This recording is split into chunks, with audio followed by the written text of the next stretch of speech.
Hello बच्चों। तो देखिए आज हम फिजिक्स क्लास 11th में यूनिट 3 के अंतर्गत वर्तुल गति या वृत्तीय गति क्या होती है उसके बारे में अध्ययन करेंगे। ठीक है, तो वर्तुल गति किसे कहती है? पहला क्वेश्चन हमारा बनता है वर्तुल गति। ठीक है, इसको वृत्तीय गति नाम भी बोलते हैं, सर्कुलर मोशन। तो जैसा कि नाम से स्पष्ट है कि जब कोई वस्तु एक वृत्ताकार मार्ग में गति करती है तो वस्तु की इस प्रकार की गति को वर्तुल या वृत्तीय गति कहती है। जैसे सूर्य के चारों ओर ग्रहों की गति। ठीक, चलिए मैं लिख रहा हूं। पहला हमारा क्वेश्चन है वर्तुल गति। वर्तुल गति तो देखिए क्या होती है। जब कोई वस्तु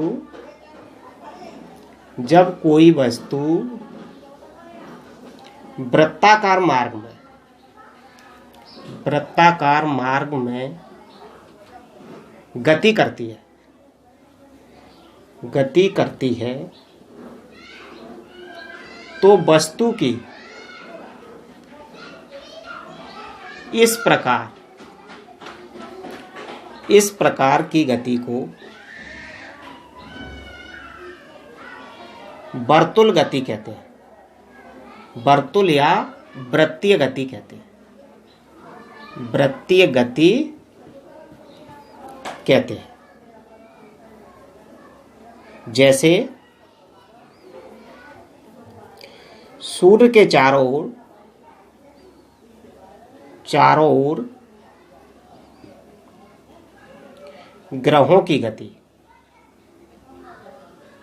ठीक है, सूर्य के चारों ओर ग्रहों की गति। तो जो वर्तुल गति आप समझ सकते हैं, वर्तुल गति मतलब वृत्तीय गति। ठीक, चलिए अब आता है हमारा अगला क्वेश्चन। अविकेंद्रीय त्वरण किसे कहती है? हमारा अगला प्रश्न है अविकेंद्रीय त्वरण।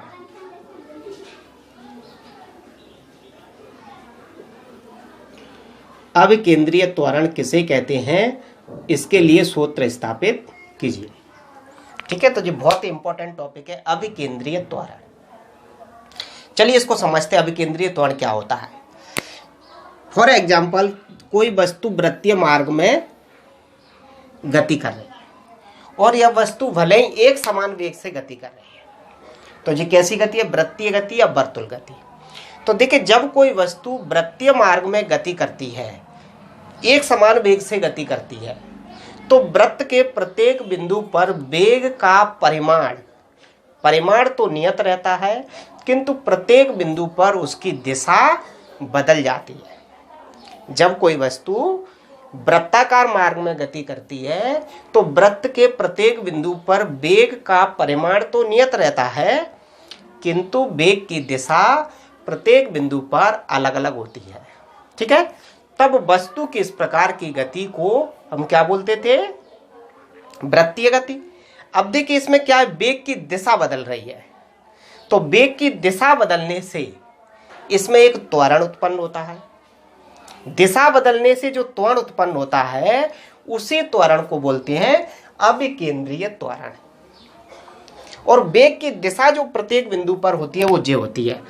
मान लीजिए इस बिंदु पर वेग का मान है 10 मीटर प्रति सेकंड, इस बिंदु पर भी वेग का मान है 10 मीटर प्रति सेकंड, इस बिंदु पर भी वेग का मान है 10 मीटर, यानी हर बिंदु पर वेग का मान तो समान हो गया, लेकिन हर बिंदु पर वेग की दिशा अलग अलग होती है। वेग की दिशा निकाली जाती है उस बिंदु पर स्पर्श रेखा खींचकर।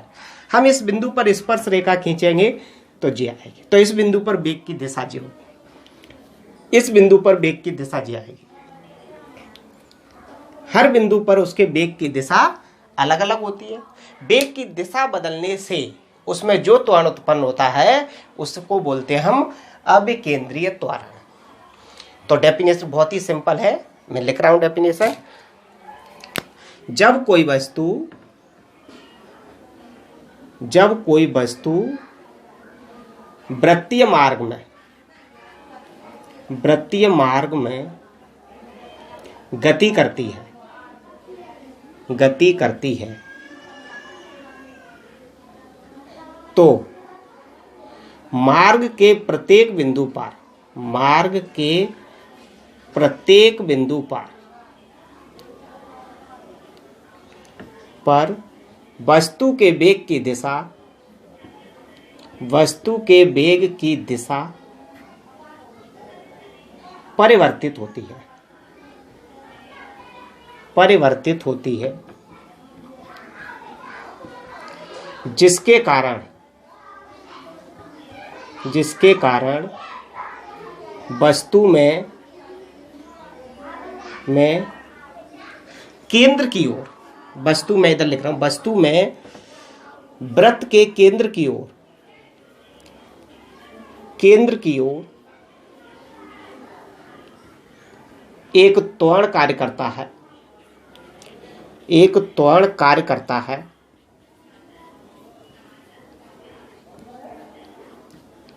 जिसे अविकेंद्रीय त्वरण कहते हैं, जिसे अविकेंद्रीय त्वरण कहते हैं,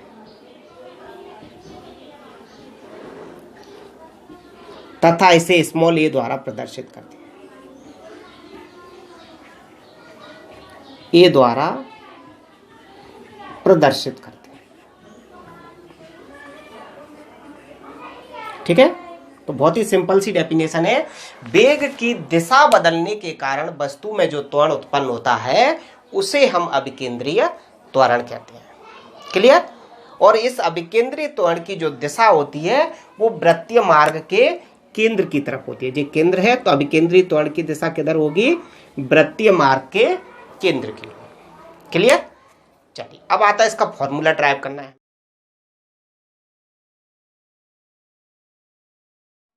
देखिए, मान लीजिएगा कि कोई वस्तु ओ केंद्र और स्मॉल आर त्रिज्या के वृत्तीय मार्ग में गति कर रही है और एक समान वेग से गति कर रही है। एक समान वेग से गति कर रही है, इसका मतलब प्रत्येक बिंदु पर वेग का परिमाण एक समान होगा। मान लीजिएगा कि जे बिंदु है ए और इस ए बिंदु पर उसके वेग की दिशा है v1। तो v1 तो क्या होगा? वेग का परिमाण और जे इसकी डायरेक्शन। कुछ समय बाद वस्तु ए से बी पर पहुंच जाती है, जे बी बिंदु है। कुछ समय बाद वस्तु यहां से घूमकर यहां पहुंच गई इस बिंदु पर।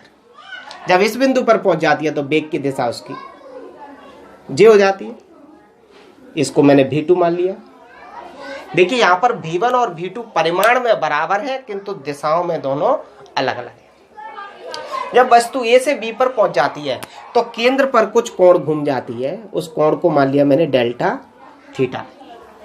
ए से बी पर पहुंचती है, उसमें कुछ समय लेती है, उस समय को मान लिया मैंने डेल्टा टी। क्लियर? तो माना कोई वस्तु ओ केंद्र व स्मॉल आर त्रिज्या के वृत्तीय मार्ग में एक समान कोणीय वेग से गति कर रही है। वस्तु डेल्टा टी समय में ए से बी पर पहुंच जाती है तथा केंद्र पर डेल्टा थीटा कोण घूम जाती है। तो फिलहाल मैं इतनी बात को लिख रहा हूं। देखिए, माना कोई वस्तु ओ केंद्र व स्मॉल आर त्रिज्या के वृत्तीय मार्ग में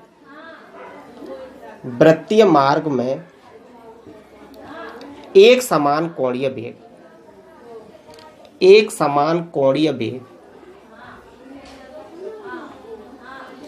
ओमेगा से गति कर रही है। ठीक है? बिंदु ए पर वस्तु का रेखीय वेग v1 तथा डेल्टा टी समय पश्चात बिंदु बी पर वस्तु का वेग v2 हो जाता है तथा वस्तु केंद्र पर डेल्टा थीटा कोण घूम जाती है। कोण घूम जाती है, डेल्टा थीटा कोण घूम जाती है। क्लियर? बहुत ही सिंपल सी थ्योरी है। एक समान कोणीय वेग से गति कर रही है वृत्ताकार मार्ग में, उसका केंद्र O और त्रिज्या R है। बिंदु A पर वस्तु का वेग v1 है। कुछ समय बाद वस्तु A से B पर पहुंच जाती है, जहां पर उसका वेग कितना हो जाता है, v2। जब v1 और v2 दोनों परिमाण में बराबर है, मतलब हम ऐसा बोल सकते हैं v1 बराबर v2, परिमाण में दोनों बराबर है, और चाहे तो हम इस वेग को मान ले रहे हैं v, लेकिन दोनों की दिशाएं अलग अलग है। ठीक है, चलिए देखिए इसी चित्र को मैं एक अलग चित्र के थ्रू भी शो कर रहा हूं, दोनों वेगों को, वेगों में कितना परिवर्तन हुआ है। तो मैं एक चित्र और बना रहा हूं, इसी के बगल में बना लेना आप। मान लीजिए वस्तु A पर है, उसका वेग v1, जब वो A से B पर पहुंचती है तो उसका वेग v2 हो जाता है, और वस्तु केंद्र पर कितना कोण घूम जाती है, डेल्टा थीटा। तो जो वेग की दिशा है वो भी डेल्टा थीटा हो जाएगी। तो यहां पर जो v2 वेग है, ये हो गया v2, ये कोण कितना हो जाएगा, डेल्टा थीटा कोण। अब वेग में परिवर्तन कितना हुआ है, दिशा में कितना परिवर्तन हुआ है, तो ये परिवर्तन माना जाए, ये इसके वेग में परिवर्तन, इसको मान ले रहा हूं मैं डेल्टा v। या डेल्टा v जो परिवर्तन है वो वेग की दिशाओं में परिवर्तन है एक्चुअल में। क्लियर? तो देखिए अब हम पूरा सवाल, क्योंकि इस चित्र को ही हमने यहाँ पर अलग बना लिया इसी में से निकाल के, तो पूरा हमारा सवाल इसी के आधार पर होगा। ठीक है, तो देखिए अब हम लिखेंगे यहाँ से, हम जानते हैं कोण बराबर चाप बटे त्रिज्या। तो देखिए कोण तो क्या हो जाएगा, डेल्टा थीटा। चाप, कोण के सामने की भुजा को बोलते हैं चाप, तो चाप कितना हो जाएगा, डेल्टा v। इसका परिमाण लेना, ठीक है, क्योंकि कोण तो अदिश राशि होता है ना, तो इसका परिमाण लेना है। तो परिमाण मतलब इसका संख्यात्मक मान बटे त्रिज्या, यहां से यहां तक की दूरी त्रिज्या कहलाएगी। तो या तो हम ये लिख दें v1 या लिख दें v2, दोनों में से कुछ भी लिख सकते हैं। तो इसका भी हमें परिमाण लेना है, तो मैं v1 लिख दे रहा हूं, या v2 भी लिख सकते हैं, क्योंकि परिमाण में तो ये दोनों आपस में क्या है, बराबर ही है। तो लास्ट में वैल्यू तो कितनी आएगी, v आएगी। तो देखिए डेल्टा थीटा बराबर अदिश, सदिश का परिमाण क्या होता है, अदिश होता है, तो इसका परिमाण कितना आ जाएगा, डेल्टा v, और इसकी तो वैल्यू ही दी है, कितना हो जाएगा, v। क्लियर? इसको मैं समीकरण नंबर 1 मान ले रहा हूं, साइड से इसको भी लिख देना यहां पर। ठीक है, बराबर क्या होता है, परंतु कोणीय वेग बराबर, कोणीय वेग बराबर, वेग बराबर विस्थापन बटे समय होता है। तो कोणीय वेग बराबर क्या हो जाएगा, कोणीय विस्थापन बटे समय, कोणीय विस्थापन बटे समय या समयांतर। कोणीय वेग कितना है, ओमेगा, बराबर कोणीय विस्थापन यानी कोण का विस्थापन, तो कोण का विस्थापन कितना हुआ है, डेल्टा थीटा। समयांतर यानी कितना समय लगा है, तो जब जी इतना कोण घूमी है तो इसमें कितना समय लगा है, डेल्टा टी। चाहो तो हम त्रिज्या गुणा कर दें, तो ये आ जाएगा डेल्टा थीटा बराबर ओमेगा डेल्टा टी। ये समीकरण नंबर 2। देखिए समीकरण 1 और 2 का लेफ्ट बराबर है, राइट भी बराबर हो जाएगा, तुलना करेंगे तो समीकरण 1 व 2 की तुलना से। ठीक है, समीकरण 1 और 2 का लेफ्ट बराबर है तो राइट भी बराबर हो जाएगा। तो क्या हो जाएगा, कितना था वो, डेल्टा v बटे v बराबर ओमेगा डेल्टा टी। देखिए मैं डेल्टा टी को तो इसके नीचे ले आ रहा हूं और v का इधर गुणा कर दे रहा हूं। डेल्टा टी को इसके नीचे ले आओ और v का इधर में गुणा हो जाएगा। तो क्या हो जाएगा, डेल्टा v बटे डेल्टा टी बराबर v ओमेगा। समझ गए ना? देखिए डेल्टा v बटे डेल्टा टी, डेल्टा v का मतलब वेग में परिवर्तन और डेल्टा टी का मतलब समयांतर। तो वेग में परिवर्तन बटे समयांतर, ये किसकी डेफिनेशन होती है, त्वरण की होती है। तो इसकी जगह हम क्या लिख देंगे, त्वरण। तो यहाँ लिख देना, चूंकि डेल्टा V बटे डेल्टा टी बराबर क्या होता है, A होता है, या A बराबर डेल्टा V बटे डेल्टा टी। तो ये वैल्यू यहाँ रख देंगे, तब ये क्या बन जाएगा, A बराबर V ओमेगा। क्लियर। तो देखिए ये हमारा अविकेंद्रीय त्वरण के लिए फॉर्मूला आ गया, जिसको हम समीकरण नंबर 3 मान लें। तो यही अविकेंद्रीय त्वरण के लिए सूत्र है। लेकिन इसके बाद इसके 2 फॉर्मूले और भी होते हैं। तो ये फॉर्मूला आया है हमारा रेखीय वेग और कोणीय वेग के पदों में। ये रेखीय वेग है V और ओमेगा कोणीय वेग। हम 2 फॉर्मूले और हैं, उनको भी निकालेंगे। तो देखिए ये आपने एक रिलेशन पढ़ा है V बराबर R ओमेगा। ये रेखीय वेग और कोणीय वेग में संबंध होता था, ठीक है, मैंने पिछले वीडियो में ये बताया था। आप जानना चाहें तो इसकी मैं लिंक डिस्क्रिप्शन में दे दूंगा। V बराबर क्या होता है, R ओमेगा। तो देखिए ये V की जो वैल्यू आई है इसको समीकरण 3 में रख दें।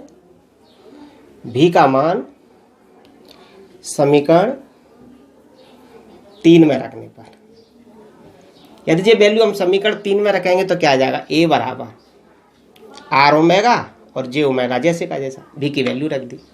तो A बराबर कितना आ जाएगा, ओमेगा का ओमेगा से गुणा करेंगे तो ओमेगा स्क्वायर आ जाएगा। R को पीछे लिख दे रहा हूं, तो ओमेगा स्क्वायर R। ये हमारा अविकेंद्रीय त्वरण का, ये हमारा अविकेंद्रीय त्वरण का दूसरा फॉर्मूला है, जिसको बोलेंगे समीकरण नंबर 4। ये जो फॉर्मूला है हमारा कोणीय वेग और त्रिज्या के पदों में है, ठीक है। एक फॉर्मूला और आता है इसका, मैं इधर लिख दे रहा हूं। देखिए हमने अभी तो इसमें V की वैल्यू रख दी थी यहां से, यदि हम ओमेगा की वैल्यू निकाल देते यहां से, ओमेगा की वैल्यू रखते तो कुछ और फॉर्मूला बनता। तो मैं यहीं से लिख रहा हूं, इसी प्रकार V बराबर ओमेगा बराबर भी होता है। इसी प्रकार यहीं से देखिए ओमेगा की वैल्यू निकालता तो क्या आता, V बटे R। तो इसी प्रकार ओमेगा बराबर क्या होता है, V बटे R।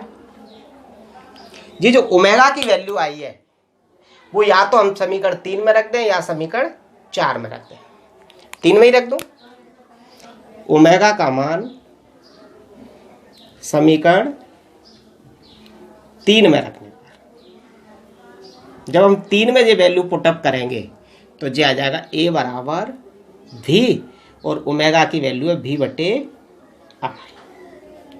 तो A बराबर क्या आ जाएगा, V का V से गुणा करेंगे तो V स्क्वायर और बटे R। तो ये हमारा अविकेंद्रीय त्वरण का तीसरा फॉर्मूला आ जाता है, इसको हम समीकरण नंबर 4। ये जो फॉर्मूला आया है वो रेखीय वेग और त्रिज्या के पदों में। तो तीनों ही अविकेंद्रीय त्वरण के लिए सूत्र है। तो हम क्या लिख देंगे, समीकरण 3, 4 तथा 5 अविकेंद्रीय त्वरण के लिए सूत्र है। समीकरण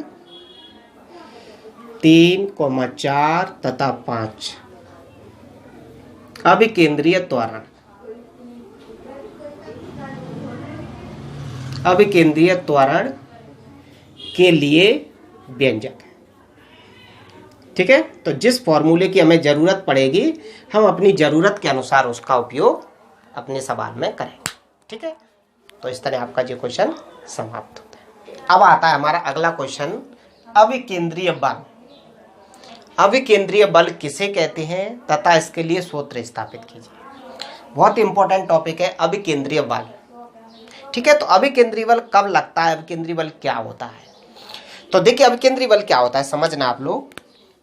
मान लीजिएगा कि कोई वस्तु वृत्तीय मार्ग में गति कर रही है, ठीक है। ऐसे समझ लीजिएगा कि मान लीजिएगा कि ये कोई पत्थर है और पत्थर को हमने रस्सी से बांध लिया और रस्सी के दूसरे सिरे को हमने हाथ से पकड़ लिया। जब हाथ से पकड़कर उसको वृत्ताकार मार्ग में घुमाते हैं, जब हम उसको वृत्ताकार मार्ग में घुमाते हैं तो रस्सी द्वारा पत्थर पर वृत्तीय मार्ग के केंद्र की तरफ एक बल कार्य करता है। रस्सी द्वारा पत्थर पर वृत्तीय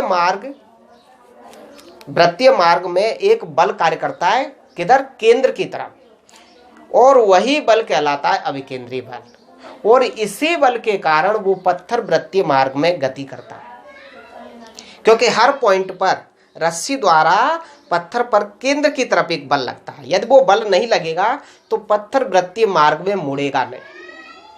ठीक है, इसको हम ऐसे भी समझ सकते हैं, यदि घुमाते हुए अचानक से रस्सी टूट जाती है तो रस्सी जैसे ही टूटती है, पत्थर जिस बिंदु पर होता है उस बिंदु पर वेग की दिशा जिधर होती है, जिस साइड में होती है, वो पत्थर उसी दिशा में गति कर जाता है।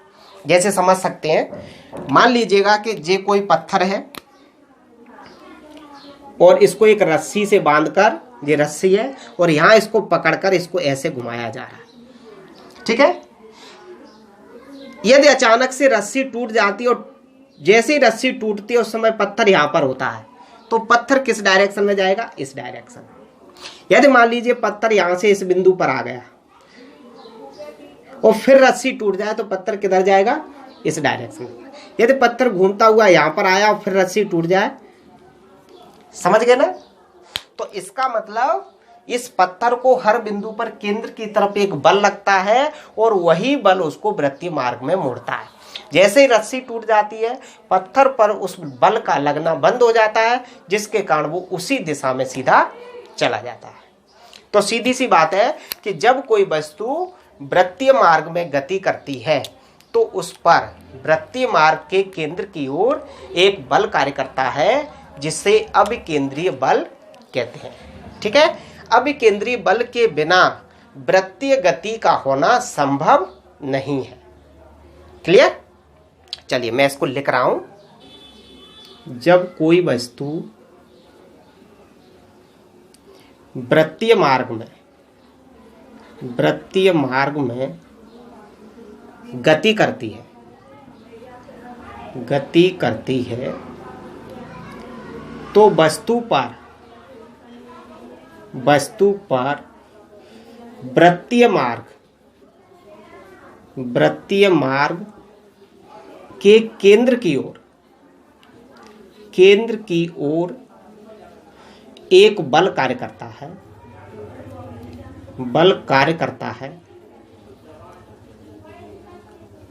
एक बल कार्य करता है,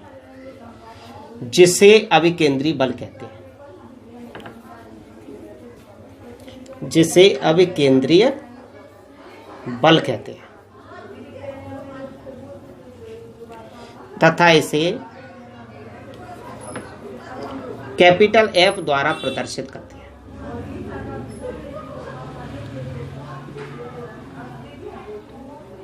कैपिटल एफ द्वारा प्रदर्शित करते हैं। ठीक है, मैं इसका चित्र बनाऊंगा तो कुछ इस प्रकार का बन जाएगा।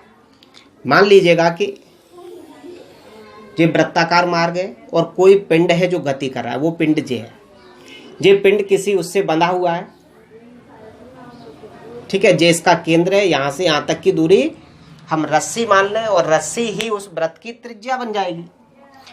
इस पिंड का जो द्रव्यमान है वो है स्मॉल एम। स्मॉल आर त्रिज्या के वृत्तीय मार्ग में गति कर रहा है। इस बिंदु पर उसका जो वेग है वो जे है, वी। वेग का सिर्फ परिमाण बता रहा हूं, एक समान वेग से गति कर रहा है। क्लियर? तो देखिए माना, देखिए पहले डेफिनेशन लिखना है फिर आपको चित्र बनाना है। चलिए एक चीज और बता दूं, देखिए इस वाले पिंड पर जो अभिकेंद्रीय बल लग रहा है वो इस डायरेक्शन में लगे, केंद्र की तरफ लगेगा, क्योंकि यही बल इसको बांधे हुआ है, यही बल इसको वृत्त के हर बिंदु पर मोड़ने के लिए बल लगाता है। ठीक है, चलिए आगे बढ़ रहा हूं मैं। इसमें पहले डेफिनेशन लिखोगे फिर आपको चित्र बनाना है, फिर ये फॉर्मूला ड्राइव करना। माना स्मॉल एम द्रव्यमान का पिंड या वस्तु कुछ भी लिख सकते हैं, पिंड स्मॉल आर त्रिज्या के वृत्तीय मार्ग में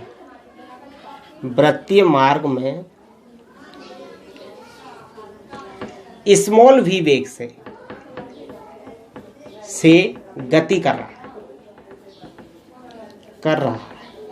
ठीक है, ये क्या है? हर बिंदु पर वेग का परिमाण है। तो वेग का परिमाण बराबर है, दिशाएं अलग अलग है लेकिन वेग का परिमाण बराबर है। तब अभिकेंद्रीय बल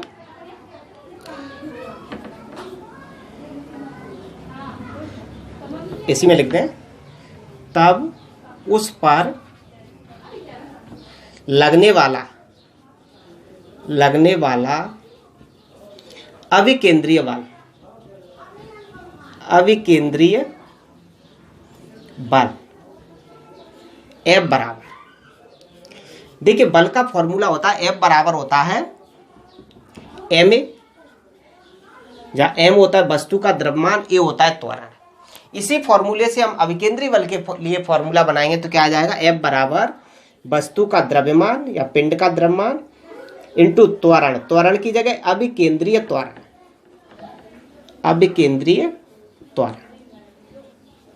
ठीक है, या F बराबर, देखिए द्रव्यमान तो उस वस्तु का m है। अब अभिकेंद्रीय त्वरण के तो 3 फॉर्मूले आए, तो हम कौन सा फॉर्मूला लिखें, या तो हम कोई एक फॉर्मूला लिख दें या तीनों फॉर्मूलाओं से 3 हम अभिकेंद्री बल के फॉर्मूले बना दें। तो यदि हम पहला फॉर्मूला लगाएंगे यहां पर, तो पहला क्या था, अभिकेंद्री त्वरण का v ओमेगा, तो एक तो ये बन गया। यदि हम दूसरा वाला लिखेंगे तो क्या बन जाएगा, m तो जैसे का जैसा, दूसरा फॉर्मूला आया था हमारा ओमेगा स्क्वायर आर, तो अभिकेंद्री त्वरण की जगह क्या लिख देंगे, ओमेगा स्क्वायर आर, तो अभिकेंद्री बल का एक जे फॉर्मूला बन गया। तीसरा m तो जैसे का जैसा, अभिकेंद्री त्वरण का एक फॉर्मूला और आया था v स्क्वायर बटे आर, तो वो लिख देंगे तो क्या आ जाएगा, v स्क्वायर बटे आर। तो जी हमारा अभिकेंद्री बल के 3 फॉर्मूले हो, क्लियर। हमें जिस फॉर्मूले की जरूरत पड़ेगी हम उसको यूज करेंगे। F बराबर m v ओमेगा, जे भी अभिकेंद्री बल है, m omega square R J भी अभिकेंद्री बल है, और m v स्क्वायर बटे आर यह भी अभिकेंद्री बल है। हमें ज्यादातर इसी फॉर्मूले की जरूरत पड़ेगी, ठीक है। तो नीचे लिख देंगे यही अभिकेंद्री बल के लिए व्यंजक है, ठीक है। अब हमारा अगला प्रश्न है, वृत्तीय समतल सड़क पर कार के वेग के लिए व्यंजक। यानी कोई सड़क है, समतल है, लेकिन उस पर मोड़ है, तो मोड़ कैसा होता है, वृत्ताकार होता है। तो मैं उस टाइप की एक सड़क बना रहा हूं, मान लीजिएगा कि ये कोई सड़क है, वृत्ताकार, ठीक है, और इस पर कोई कार गति करती हुई आ रही है। अब देखिए सड़क को हम ऐसे तो बना नहीं पाएंगे, एक्चुअल में ये सड़क ऐसे है, ठीक है, तो इस पर कोई कार आ रही है गति करती हुई ऐसे में, समझ गए, कार कैसे आ रही है, ऐसे में, या इधर से भी जा सकती है। मैं कार को ऐसे में ला रहा हूं, इधर से इस टाइप से आ रही है, समझ रहे मेरी बात को। चलिए मैं कोई कार को लेकर आ रहा हूं, जी हमारी कार है, मैं कार बना रहा हूं, थोड़ी सी देखते हैं, कोशिश करते हैं कैसी बनती है। देखने में उतनी अच्छी नहीं लगेगी, लेकिन समझ जाइए कि ये कार है। यहाँ पर कार का चित्र बनाना उतना कोई जरूर नहीं है कि कार कितनी सुंदर बनी है। देखिए ये कार आपको देखने में ऐसा लग रहा होगा कि या तो ऐसे जा रही है या इधर से जा रही है, लेकिन एक्चुअल में ये ऐसे नहीं आ रही है, ऐसे में जा रही है, ठीक है। तो कार का जो द्रव्यमान है वो क्या करेगा, सड़क पर एक भार आरोपित करेगा। जैसे हम जहाँ खड़े हैं जमीन पर, तो हम जमीन पर क्या करते हैं, नीचे की तरफ एक बल लगाते हैं जिसको भार कहते हैं, क्लियर। तो ऐसे ही जो कार का मान लीजिए द्रव्यमान स्मॉल m है, तो इसका भार किधर को कार्य करेगा, नीचे की तरफ, तो भार सड़क के नीचे की तरफ कार्य करेगा, ठीक है। मैं इसको चित्र में दिखाऊंगा तो इसका भार ऐसे हो जाएगा, भार हो गया mg, ठीक है। तो देखिए हम जितना बल जमीन पर नीचे की तरफ लगाते हैं, जमीन भी उतना ही प्रतिक्रिया बल विपरीत दिशा में लगाती है। तो कार नीचे की तरफ बल लगा रही है, सड़क क्या करेगी, उतना ही प्रतिक्रिया बल ऊपर की ओर लगाएगी। तो प्रतिक्रिया बल कितना लगेगा, ऊपर की तरफ लगेगा इतना ही, तो इसको मैं R मानते हैं प्रतिक्रिया बल को, ठीक है। अब देखिए न तो कार नीचे को दब रही, न कार ऊपर को उठ रही, इसका मतलब ये दोनों बल बराबर है, ठीक है। जब देखिए जैसे कार किसी मोड़ पर मुड़ती है, तो कार बाहर की साइड के लिए फिसलना चाहती है। कोई भी वाहन जब मोड़ पर मुड़ता है तो क्या होता है, वो बाहर के लिए फिसलता है, इसलिए हम उसके वेग को कम कर लेते हैं, ठीक है। तो जब भी हम मोड़ पर जाते हैं तो वाहन को स्लो क्यों करते हैं, क्योंकि वो बाहर के लिए फिसलता है। ठीक, जब वेग कम कर लेते हैं तो वो फिसलता नहीं है। क्यों नहीं फिसलता? उसका कारण है कि सड़क और टायरों के मध्य जो घर्षण बल लगता है वो वृत्तीय मार्ग के केंद्र की तरफ लगता है। तो सड़क और टायरों के मध्य लगने वाला जो घर्षण बल है वो किधर होगा? वृत्तीय मार्ग के केंद्र की तरफ। जैसे ये सड़क इधर जा रही है तो ये इसके ऊपर जो कार जाएगी वो बाहर के लिए फिसलेगी। तो जो सड़क है वो टायरों पर घर्षण बल लगाती है अंदर की तरफ। ठीक है, तो सड़क और टायरों के मध्य लगने वाला जो घर्षण बल है वो किधर कार्य करेगा? वो वृत्तीय मार्ग के केंद्र की तरफ कार्य करेगा। सड़क और टायरों के मध्य लगने वाला घर्षण बल किधर कार्य करेगा? वृत्तीय मार्ग के केंद्र की तरफ। ये वृत्तीय मार्ग का केंद्र है, ये मान लीजिए केंद्र है, और यहां से यहां तक की दूरी या यहां से यहां तक की दूरी ये क्या कहलाएगी? त्रिज्या कहलाएगी। तो मैं त्रिज्या को इधर शो कर दूं, ये क्या हो गई? उसके वृत्तीय मार्ग की त्रिज्या, ये केंद्र है। समझ गए इस बात को? तो देखिए मैं फिर से बोल रहा हूं कि माना स्मॉल एम, कार का द्रव्यमान बना दे रहा हूं मैं, स्मॉल एम, ये कार का द्रव्यमान। माना स्मॉल एम द्रव्यमान की कार स्मॉल आर त्रिज्या के वृत्तीय मार्ग में स्मॉल वी वेग से गति कर रही है। इस टाइप से आ रही है, ऐसे में जी वेग की दिशा बता दी मैंने, स्मॉल वी वेग से गति कर रही है। ठीक है, तो मैं लिख रहा हूं इसको। माना स्मॉल एम द्रव्यमान की कार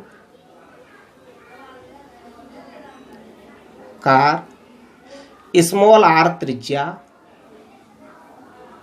के वृत्तीय मार्ग में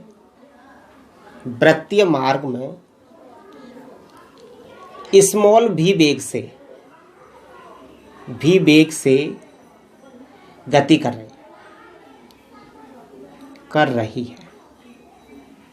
ठीक है, इस स्थिति में कार पर निम्न बल कार्य करते हैं।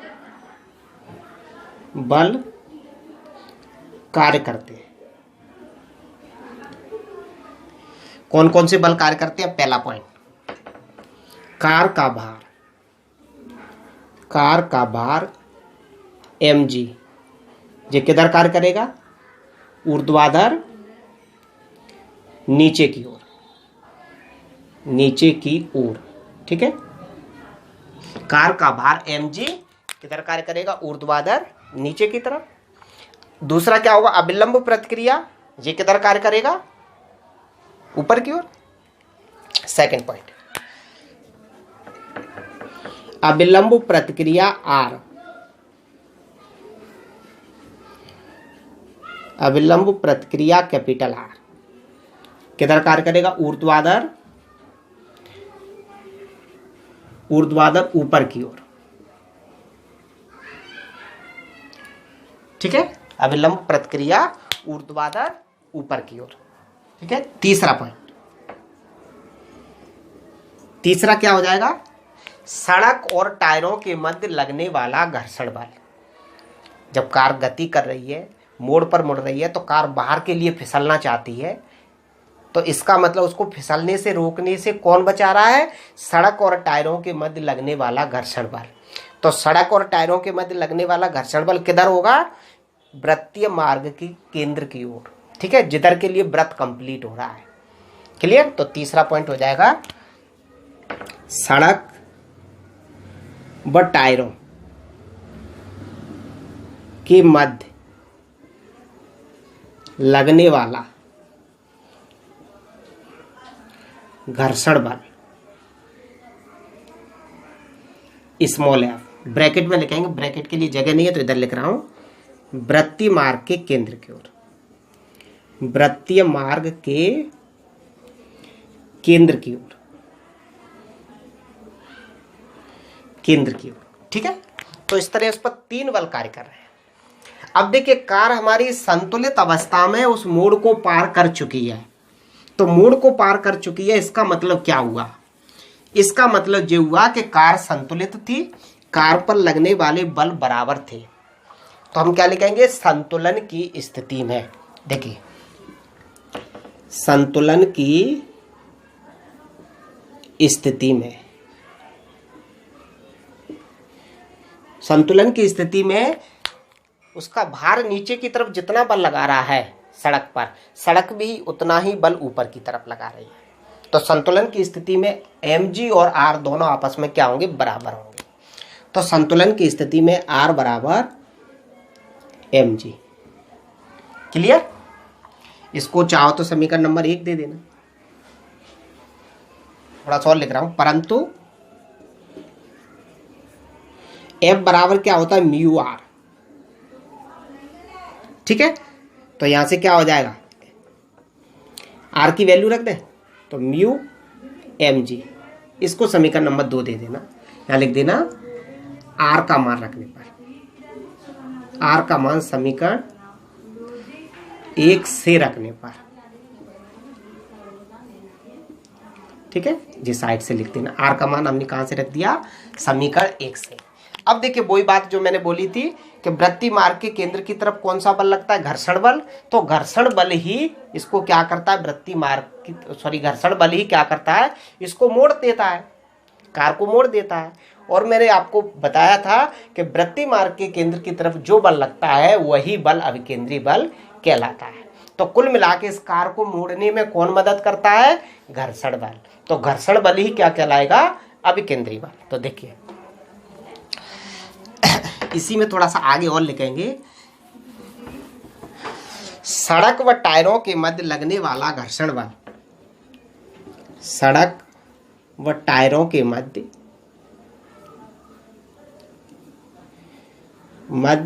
लगने वाला घर्षण बल ही कार को वृत्तीय मार्ग में मोड़ने के लिए आवश्यक अभिकेंद्रीय बल प्रदान करता है, अभिकेंद्रीय बल प्रदान करता है।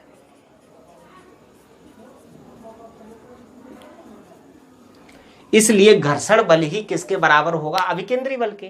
तो घर्षण बल क्या हो जाएगा, इसलिए घर्षण बल बराबर अभिकेंद्री बल। तो अभिकेंद्री बल के 3 फॉर्मूले आए थे। मैंने बताया था कि सबसे आखिरी वाला फॉर्मूला है, उसी को हम ज्यादा यूज करेंगे, तो उसी को यूज करेंगे।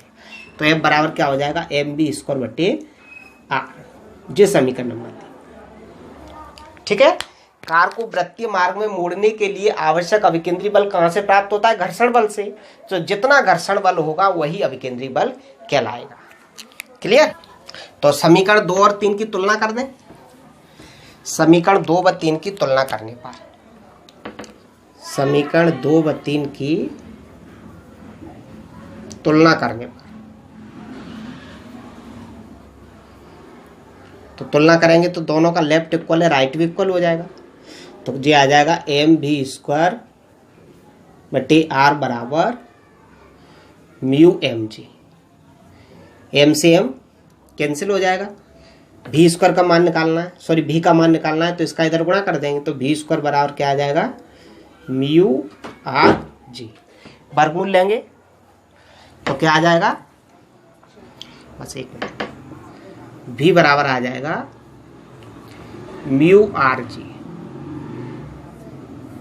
तो यही समतल वृत्तीय सड़क पर कार की गति के लिए व्यंजक है, या कार की चाल के लिए व्यंजक है। ठीक है, तो यही समतल वृत्तीय सड़क पर कार के वेग के लिए व्यंजक है। क्लियर?